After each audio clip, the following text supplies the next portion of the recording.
اور میں آپ کو بتاتا ہوں ہماری ایسی ہزاروں تقریریں ہوتی رہیں گی، ہم سے اچھے اچھے علماء بڑے بڑے فقہاء بیان کرتے رہیں گے، لیکن میں جانتا ہوں ہمارے سنیوں کو آیت جب پڑھتے ہیں تبھی پورا معراج کا واقعہ معلوم ہے۔ جب خطیب کہتا ہے سبحان الذی اسریٰ بعبدہ، آیت پتہ ہے نا، سبحان الذی اسریٰ بعبدہ، جیسی خطیب یہ آیت پڑھتا ہے ہر سنی کو پتہ ہے معراج کا پورا واقعہ بیان ہوگا۔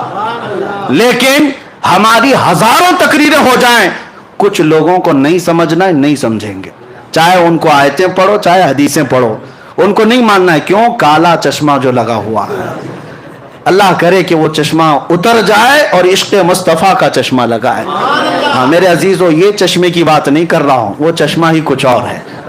اب سنیے بات میں یہ کہہ رہا تھا، اب اتنا ہی نہیں، اب ایک اور عظیم نقطہ میں بتاؤں۔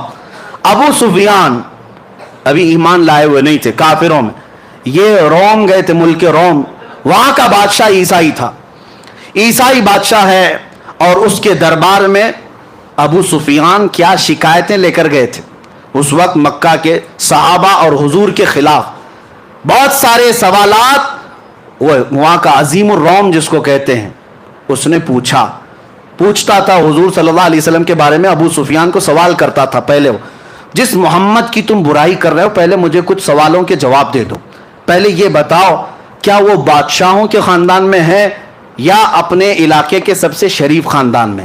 ابو سفیان کہتے میں چاہتا تو جھوٹ بولتا، لیکن وہاں صحابہ بھی تھے، سب لوگ کہتے کہ جھوٹا آدمی ہے، اور میں جھوٹا ہونا پسند نہیں کرتا تھا۔ کافر وہ اس وقت کفار مکہ میں سے، کہا کہ نہیں وہ بادشاہوں کے خاندان میں تو نہیں، لیکن مکہ کے سب سے شریف خاندان قریش میں۔ پھر بادشاہ نے پوچھا ان کے ماننے والے غریب ہیں کہ امیر ہیں؟ تو ابو سفیان نے کہا ان کے ماننے والے غریب ہیں۔ پھر اس نے پوچھا ان کے ساتھ جو جنگیں ہوتی ہیں کبھی شکست کبھی فتح ایسا ہے؟ تو سفیان نے کہا ہاں کبھی شکست کبھی جیت۔ تقریباً 16-17 سوالات اس عظیم الروم بادشاہ نے، جو عیسائی تھا، اس نے کیا، اور اس کے بعد ابو سفیان سے وہ بادشاہ کہتا ہے جتنے میں نے سوالات کیے یہ سب پرانی کتابوں میں آخری نبی کی علامتیں بیان کی گئی، اور جو میں نے سوال کیا سب تو نے جواب دیا، یقیناً وہ آخری نبی ہے۔ ابو سفیان کہتے ہیں کہ میں تو گھبرا گیا، میں تو ان کو ڈیمیج کرنے آیا تھا، میں تو اس بادشاہ کے پاس عظیم الروم ہرقل کے پاس میں یہ کہنے آیا تھا کہ وہ سب سے برے لوگ ہیں اور وہاں مکہ میں فساد مچائے، لیکن اس کی تو بات ہی الگ۔ اب ابو سفیان کہتے ہیں کہ میرے پاس ایک اور آخری حربہ تھا، ایک آخری ہتھیار تھا کہ ان لوگوں کو میں کہوں اچھا سنو، جتنی علامتیں تم نے سنی وہ الگ بات ہے، ایک ایسا میں قصہ سناتا ہوں جس کے بعد تم ہنس پڑو گے۔ کہا کہ کیا قصہ ہے؟ کہا اسی محمد کا قصہ ہے، وہ ایسا قصہ سناتا ہے جس سے عقلیں ہنسنے لگ جاتی ہیں۔ کہا سنا تو کیا قصہ ہے؟ تو ابو سفیان سنانے لگے۔ وہ کہتے ہیں محمد ایک رات وہ حرم میں سوئے ہوئے تھے اور کوئی فرشتہ آیا اور انہیں اٹھا کر لے گیا، اور وہاں سے وہ بیت المقدس گئے براق کی سواری لے کر، اور وہاں پر جا کر انہوں نے سواری کو باندھ دیا اور بیت المقدس میں جا کر امامت کی۔ پھر آسمان وہ سب سنانے لگے، اور پھر اسی وقت دربار میں بیٹھا ہوا 90 سال کا ایک عیسائی پادری، جس کے لیے بادشاہ بھی جھک جاتا تھا، 90 سال کا پادری تھا، وہ وہاں محفل میں بیٹھا ہوا تھا۔ صاحب تو دیکھنے آئے تھے کہ عرب والے کیا نئی خبر لے کر آئے۔ جیسے ہی محفل میں ابو سفیان یہ واقعہ اس لیے سنا رہے تھے کہ ان کو لگ جائے کہ جھوٹا قصہ، کتنا بڑا گڑا ہوا قصہ ہے، وہ پادری کھڑا ہو گیا، اچھا یہ بتاؤ یہ تاریخ کیا تھی، یہ تاریخ کیا تھی؟ تو ابو سفیان نے کہا وہ 27 رجب کی تاریخ تھی۔ کہا بادشاہ میرے پاس ایک اور قصہ ہے، میں سنانا چاہتا ہوں۔ بادشاہ نے کہا کیا ہے؟ کہا اس کو اب اتنا قصہ روک دو۔ ابو سفیان نے سنایا، کہا میں بیت المقدس کی خدمت پر مامور پادری ہوں، میں بیت المقدس کا صفائی بھی کرمچاری اور وہاں کے امامت اور دیگر ذمہ داریوں کا متولی ہوں، لیکن جو تاریخ ابو سفیان بتا رہا ہے اس تاریخ کو رات کو میں بیت المقدس کے سارے دروازے بند کرتا ہوں، میں آپ کو بتاتا ہوں ایک رات ایسی آئی تھی اور وہ 27ویں رات ہی تھی شب یہ رجب کی، کہ میں بیت المقدس کا سب سے بڑا دروازہ بند کرنے گیا، کسی طاقت کو لگائے وہ بند ہی نہیں ہوتا تھا۔ रहा था, यहां तक कि मैं अकेला नहीं, फिर लोगों को बुलाया, सबको बुलाया, आओ दरवाजा बंद करें, क्योंकि वो काबा था उस जमाने का, सारे लोग उसकी तरफ, बैतुल मुकद्दस मरकज और किबला है, लोग उसकी तरफ मुंह कर नमाज पढ़ते, इबादत करते। सबको बुलाया गया, सबों ने ताकत लगा दी, दरवाजे को न हिलना था न हिला। वो पादरी कहता है ऐसी सख्त बात और ताज्जुब की बात इससे पहले मैं देखा ही नहीं। तो दरवाजा बंद नहीं हुआ, तो रात को हम सब ने ये मशवरा किया, चलो अब थक गए, सो जाते हैं, देखते हैं कल सब बैठ करके बड़े बड़े उलमा को बुलाएंगे और क्या होगा इस पर। वो कहता है वो आलिम था उस जमाने का, 90 साल की उम्र हो गई, कहा मैं जाकर सो गया, सब चले गए, सो गए। सुबह जब हम उठ करके आए तो दरवाजे को हल्का हिलाने से ही बंद हो गया, दरवाजे को सिर्फ हाथ ही लगाया तो बंद हो गया। मैंने देखा ये माजरा क्या है, ये माजरा क्या, रात को पूरी ताकतों से बंद नहीं हुआ। मैंने देखा कुछ अलग मसला है। तो कहता है अंदर कदम रखा तो भीनी भीनी खुशबू भी आ रही थी, माहौल बदला बदला लग रहा था। और उसके बाद मैंने नजर बाहर डाली तो देखा पत्थर में सुराख है, और ऐसा सुराख है जैसे किसी घोड़े की रस्सी बांधी हुई है, रस्सी का टुकड़ा टूटा हुआ वहां पर लगा हुआ है। मैंने देखा ये ताज्जुब की बात क्या है। सारे उलमा को बुलाकर पूछा, सब इस गुत्थी को सुलझाने से रह गए, हम आजिज थे, उस वक्त से गुत्थी सुलझ नहीं रही थी। अबू सुफियान तुम्हारा शुक्रिया, वो गुत्थी भी सुलझा दी। अल्लाह अकबर। अबू सुफियान मुंह लटका कहा मैं तो ये किस्सा इसलिए सुना रहा था कि मैं कह दूं कि सबसे झूठा किस्सा है। ये पादरी कैसा है कि कहता यही सबसे सच्चा किस्सा है, यही सबसे सच्चा किस्सा है। कहा यकीनन तुम जो कह रहे हो ऐसा हुआ होगा, इसलिए कि वो दरवाजा जो खुला था वो किसी और के लिए नहीं, मुहम्मदुर रसूलुल्लाह के लिए। खुद मेरे आका ने, मैंने मेराज का वाकया शुरू करते ही बताया था, हुजूर ने खुद फरमाया जब मैं बैतुल मुकद्दस गया था तो दरवाजा खुला हुआ था। वो पादरी कहता है उस रात दरवाजा खुला ही रह गया। मेरे आका सल्लल्लाहु ताला अलैहि वसल्लम ने जितनी बातें बताई मिनो आन थी। अब जिसे मानना है माने, जिसे ना मानना है ना माने, लेकिन अब मैं चंद ही बातों के साथ अब अपनी गुफ्तगू को समेटता हूं। ये वक्त गुजरता जाएगा और मेराज का वाकया खत्म नहीं होगा। अब आप सोचें, वाकया सुनाने के लिए रातें ना काफी, लेकिन मेरे मुस्तफ़ा के लिए सफर कितना छोटा है। रब तबारक व तआला ने, यही आला हजरत फाजिल बरेलवी रदी अल्लाह तआला अन्हु के साथ हुआ कि आला हजरत बैठे हुए थे, एक साहब मोहसिन काकोरवी साहब एक कसीदा लिख करके लाए और कहा कि मैं मेराज का कसीदा लिख करके लाया। उसमें गंगा जल काशी मथुरा का जिक्र था। तशबीह देने के लिए शायर करते हैं, कभी जो है महबूब को लैला कहते हैं, कभी अपने हबीब को मजनू कहते हैं। सब लैला मजनू होते नहीं, लेकिन नाम दिए जाते हैं शायरी में। कभी जो है शराब का जिक्र होता है, मैं का जिक्र होता है। हकीकी ये धतूरा शराब नहीं होती, लेकिन शायर इस्तिआरा के तौर पर लेते हैं। इसी तरह वो काकोरवी साहब गंगा जल मथुरा काशी से तशबीह देते हुए कहा सफर मेराज का। आला हजरत उस वक्त सो रहे थे, जोहर की नमाज पढ़कर आए। काकोरवी साहब कहा कि मौलाना अहमद रजा साहब एक कसीदा लिख करके लाए हूं। कहा सुनाइए। उन्होंने 2 शेर ही सुनाए थे। आला हजरत ने कहा रुकिए, अभी 2 ही शेर सुनाए थे, बाद में असर के बाद सुन लेंगे, असर के बाद सुन लेंगे। आला हजरत आला ईमान वाले।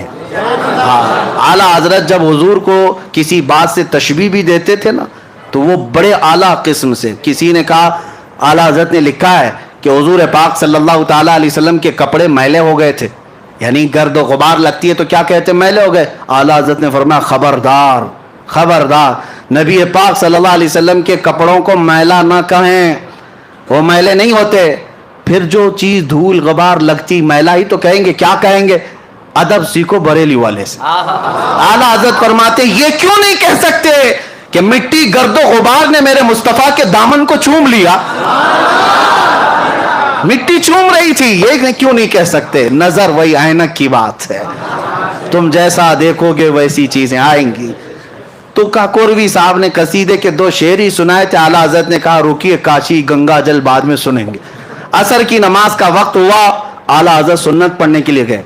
सुन्नत और फर्ज के बीच में वक्त कितना होता है, सुन्नत और फर्ज के बीच में जो वक्त था जमात का, उसी में बैठ करके आला हजरत कसीदे मेराज खुद ही लिखने लग गए, हुजूर का सफर मेराज लिखने लग गए।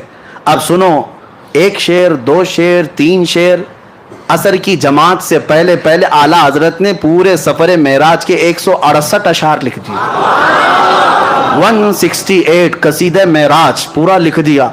और उसके बाद नमाज पढ़ा कर क्या है, काकोरवी साहब ने कहा आपने कहा था हमारा कसीदा सुनने, आला हजरत ने कहा पहले हमारा सुन लीजिए, पहले हमारा सुन लीजिए। हमने क्या कहा आप सुनाइए। तो आला हजरत अर्ज करने लगे, वो सरवरे किश्वरे रिसालत जो अर्श पर जलवगर हुए थे, नए निराले तरफ के सामा अरब के मेहमान के लिए थे, वहां फलक पर यहाँ जमीन पर मची थी शादी रची थी धूमें, यहाँ से अनवार उठते आते वहां से नफहात हंसते आते। आला हजरत फिर आगे फरमाते उतार कर उनके रुख का सदका वो नूर का बट रहा था बाड़ा, कि चांद सूरज उछल उछल कर जबी की खैरात मांगते थे, कि चांद सूरज उछल उछल कर जबी की खैरात मांगते थे। और तारों की तरफ आज देखते ना आसमान के, आला हज़रत से पूछो क्या कहते ये तारे क्या हैं, वही तो अब तक छलक रहा है, वही तो जोबन टपक रहा है। हाँ, वही तो अब तक छलक रहा है, वही तो जोबन टपक रहा है। नहाने में जो गिरा था पानी कटोरे तारों ने भर लिए थे, नहाने में जो गिरा था पानी कटोरे तारों ने भर लिए थे। बचा जो तलवों का उनके धोवन, बना वो जन्नत का रंग रोगन, बचा जो तलवों का उनका धोवन, बना वो जन्नत का रंग रोगन। जिन्होंने दूल्हा की पाई उतरन वो फूल गुलजार नूर के थे, नमाज अक्सा में था यही सिर, आया हो माने अव्वल आखिर, कि सफ बस्ता पीछे हैं हाजिर, जो सल्तनत आगे कर गए थे। जियाएं कुछ अर्श पर आए कि सारी कंदीलें झलमलाएं, हुजूर खुर्शीद क्या चमकते, चिराग मुंह अपना देखते थे। तबारक अल्लाह शान तेरी, तुझी को ज़ेबा है बेनियाजी, तबारक अल्लाह शान तेरी, तुझी को ज़ेबा है बेनियाजी। और आला हज़रत फरमाते हैं तबारक अल्लाह शान तेरी, तुझी को ज़ेबा है बेनियाजी। कहीं वो जोशे लंतरानी, कहीं तकाज़े विसाल के थे। खिरत से कह दो कि सर झुका ले, खिरत से कह दो कि सर झुका ले, यहाँ पड़े हैं जिहद को लाले। हाँ, किसे बताएं किधर गए थे, किसे बताएं कहाँ गए थे। आला हज़रत फरमाते हैं वही अब पूरे मेराज का वाकया अगर एक शेर में सुनना है, एक शेर में सुनना है, झूम जाएंगे हम। जिनके जिनके एतराजात सब खत्म हो जाएंगे, सब खत्म हो जाए। तुझे एतराज है क्यों, पेट दर्द क्यों होता है, हुजूर का नाम लेने पर हुजूर गए थे, जबकि मौला कह रहा मैं बुलाया था। सुबहान अल्लज़ी असरा, वो पाक है वो जात जिसने अपने महबूब को सफर कराया। जो मौला कुन से पूरी कायनात को पैदा किया, कभी ये नहीं पूछे कि कुन से पूरी जमीन कैसे आ गई, कुन से पूरा आसमान कैसे आ गया। तो फिर तुम क्या रब ताला की बारगाह में ये एतराज करोगे कि मौला तू एक आन में अपने महबूब को कैसे बुलाया, कैसे लाया। मेरे अजीजों, यहां सारे एतराजात खत्म हो जाएंगे। आला हज़रत अपने कसीदे में फरमाते हैं रसूल की हकीकत जानना हो, सुनो, वही है अव्वल, वही है आखिर, वही है जाहिर, वही है बातिन, वही है अव्वल, वही है आखिर, वही है बातिन, वही है जाहिर। उसी के जलवे उसी से मिलने, उसी से उसकी तरफ गए थे, उसी के जलवे। नारे रिसालत सलमान साहब, मेरे अजीजों, उसी के जलवे उसी से मिलने, उसी से उसकी तरफ गए थे। आखिर में आला हज़रत फरमाते हैं नबी रहमत शफी उम्मत, नबी रहमत शफी उम्मत, रजा पे लिल्लाह हो इनायत, उसे भी उन खिलवतों से हिस्सा जो खास रहमत के वहां बटे थे, जो खास रहमत के वहां बटे थे। 168 अशार आला हजरत ने सुनाए। फिर कहा मोहसिन काकोरवी साहब से, उन्होंने कहा अब इसके बाद क्या सुनाना है, अब इसके बाद क्या सुनाना है, अब गंगा जल कहां से लाए। जो तशबीहात आला हजरत ने अपने हबीब के लिए पेश की है, मुहद्दिस आज़म हिंद कछोचवी रहमतुल्लाह अलैह फरमाते हैं लखनऊ के अदीबों में मैं ये कसीदा पढ़ा था। कौन कह रहे, मुहद्दिस आज़म हिंद कछोचवी रहमतुल्लाह अलैह फरमाते हैं बड़े बड़े अदीब शायर बैठे हुए थे लखनऊ के, उनके बीच में आला हजरत का मैंने कसीदा पढ़ा, सब दम बखुद रह गए। और उसके बाद मैंने पूछा इस कसीदे की जुबान के बारे में क्या कहते हो। लखनऊ वालों ने एक ही बात कहा, ये तो रजा की जुबान कौसर और तस्नीम से धुली हुई लगती है, कौसर और तस्नीम से धुली हुई लगती है। अजीज़ान गिरामी वक़ार, اب یہاں یہ بھی ہے کہ اتنے مختصر وقت میں نماز عصر کی سنتوں سے فرض کے بیچ میں یہ قصیدہ معراج کا پورا ہونا، یہ بھی میرے آقا کے معجزوں میں سے ایک معجزہ ہے، معجزوں میں سے ایک معجزہ ہے۔